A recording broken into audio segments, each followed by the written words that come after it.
Good evening from New York. As intelligence officials investigate what one official called a treasure trove of computers, hard drives, storage devices, and documents U.S. Special Forces seized during their raid on the bin Laden compound, White House Press Secretary Jay Carney provided the official account of what those forces encountered when they first entered the home of Osama bin Laden. On the first floor of bin Laden's building, 2 al-Qaeda couriers were killed, along with a woman who was killed in crossfire. Bin Laden and his family were found on the second and third floor of the building. There was concern that bin Laden would oppose the capture operation, and indeed he did resist. In the room with bin Laden, bin Laden's wife, rushed the U.S. assaulter and was shot in the leg but not killed. Bin Laden was then shot and killed. He was not armed.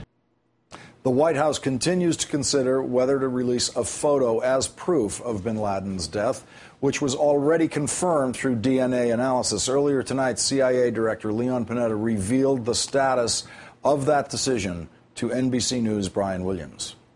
A report as we have this conversation, for the record 10:36 a.m., that the president, the White House, has decided, and it may already be out, to release a proof of death photo. What light can you shed on this?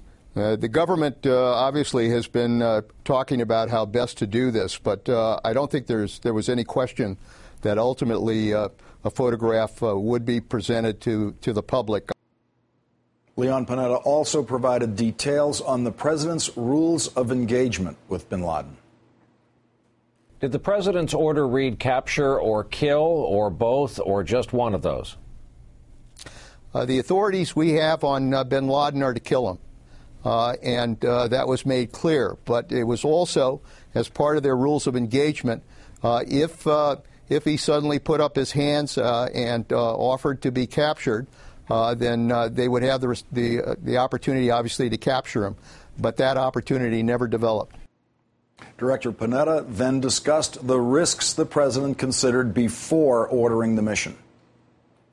How often did Black Hawk Down in Somalia rattle around your heads, rattle around the room as you sat during the planning stages? Well, that was clearly part of the debate. This was a risky mission. There were a lot of risks and a lot of uncertainties. We had, the bottom line was this, that we had the best intelligence on the location of bin Laden since Tora Bora. That presented an obligation to act. And the president obviously felt that we had that obligation to act.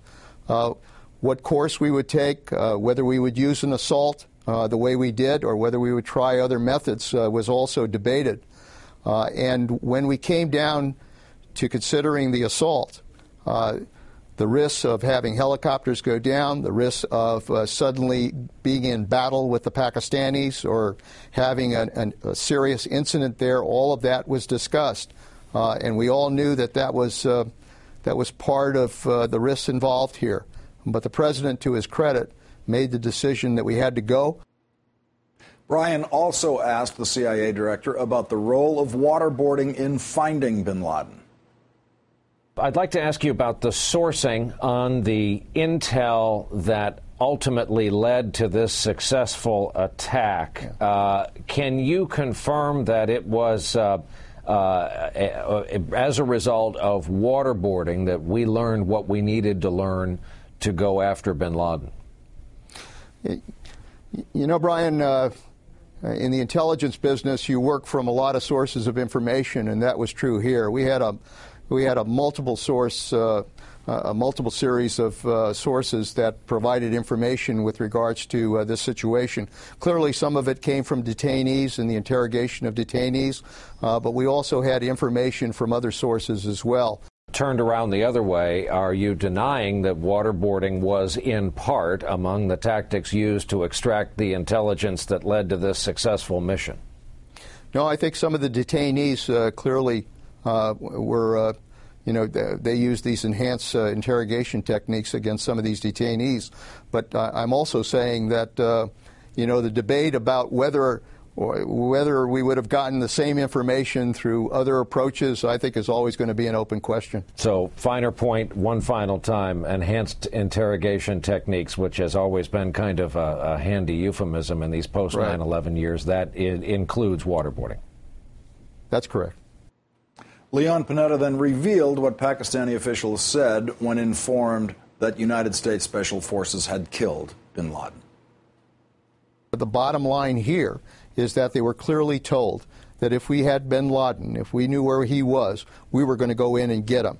And actually, when we revealed to them that this operation had taken place, interestingly enough, the first comment from them was congratulations.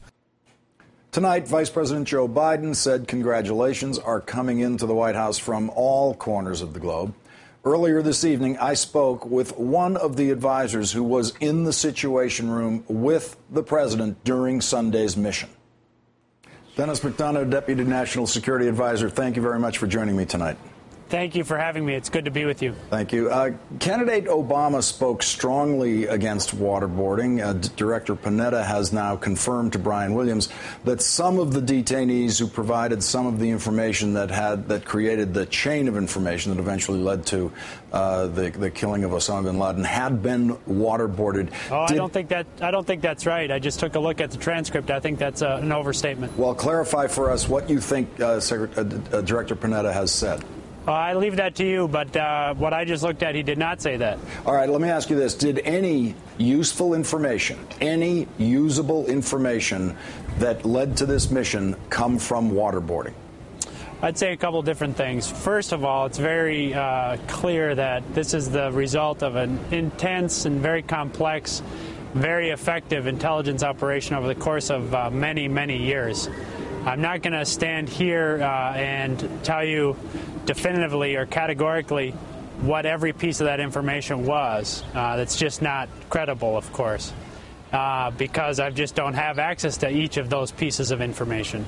But what I do know is that this is a mosaic put together over the course of a considerable amount of time, drawing on all sources of intelligence, human intelligence of the sort that you're talking about, but also other pieces of intelligence. This was a very effective interagency intelligence team, individuals from each of the 16 intelligence agencies, and they drew on a whole collection of intelligence capabilities and intelligence itself. So I can't rule anything out in terms of whether categorically no such information exists, but what I can tell you is that this information was drawn from a series of efforts that started, frankly, before KSM was even arrested. So I think some of the reports that have been out there have been, frankly, a distraction from the bigger story, which is this is a very effective intelligence operation about which the president is very proud and, frankly, for which he's very thankful. What would you say to Bush-Cheney administration supporters who say that this proves that torture works?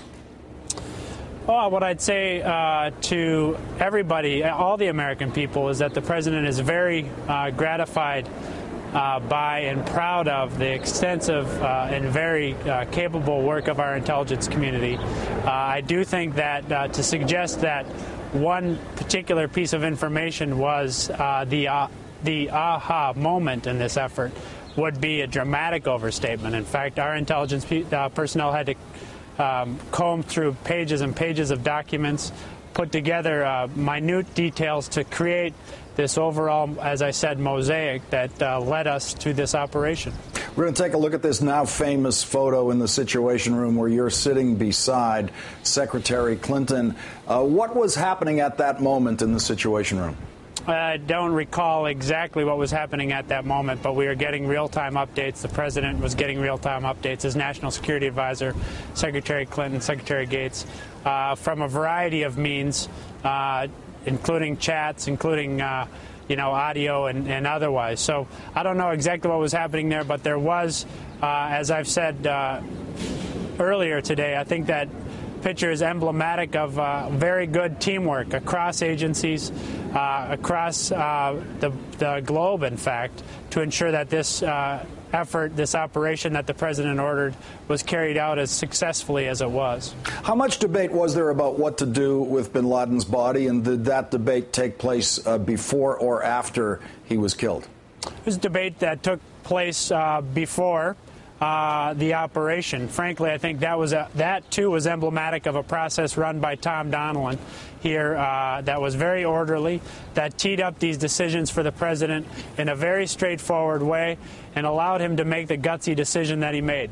But specifically as it relates to the disposal of the remains, the disposition of the remains, that was an issue that was debated and then decided unanimously, I should say, before the operation was undertaken. As you were all watching there, the video in the Situation Room, how did Osama bin Laden react when he was confronted? Did he say anything? I didn't say that we were watching video in the Situation Room, and I don't know how he reacted. Okay. We do have information that the video was available. I can understand your reluctance to reveal some of those details. What is the status of the debate within the administration at this point in time as to whether there should be released a photograph of the dead Osama bin Laden? Well, there's obviously a range of considerations that spring from a simple the baseline consideration, which is in the midst of a very robust debate, ought we infuse yet more images which can be mischaracterized or misused for propaganda purposes by our enemies. I think it's important to make clear that over the last 36 hours we've made available a range of information, DNA analysis, facial recognition analysis, and a lot of the intelligence, some of which that you've referred to yourself here now. So the question is whether we ought to insert into that already very robust bit of information yet more information that can be misused, and our concern would be the ramifications of that misuse, to include potential threats against our military personnel, our diplomats, our intelligence personnel, and even to private American citizens who are traveling overseas, for example. So we're considering each of those ramifications, discussing it with the national security team, and we'll make that decision over the course of the next several days. In the White House, is there any sense that there's any significant doubt out there in the world about Osama bin Laden being dead, a doubt that could in some way be addressed by a photograph? No evidence of such doubt whatsoever. That's okay. Dennis McDonough, Deputy National Security Advisor, thank you very much for your time tonight. Thanks so much for having me. It's good to be with you. Coming up, we'll take a look at the extraordinary stakes for President Obama when he gave the order to get Osama bin Laden, and the intelligence clues that led to bin Laden. Did waterboarding really provide usable information? And how President Obama has proved how wrong the Bush-Cheney team was about how to fight the war on terror. That's ahead.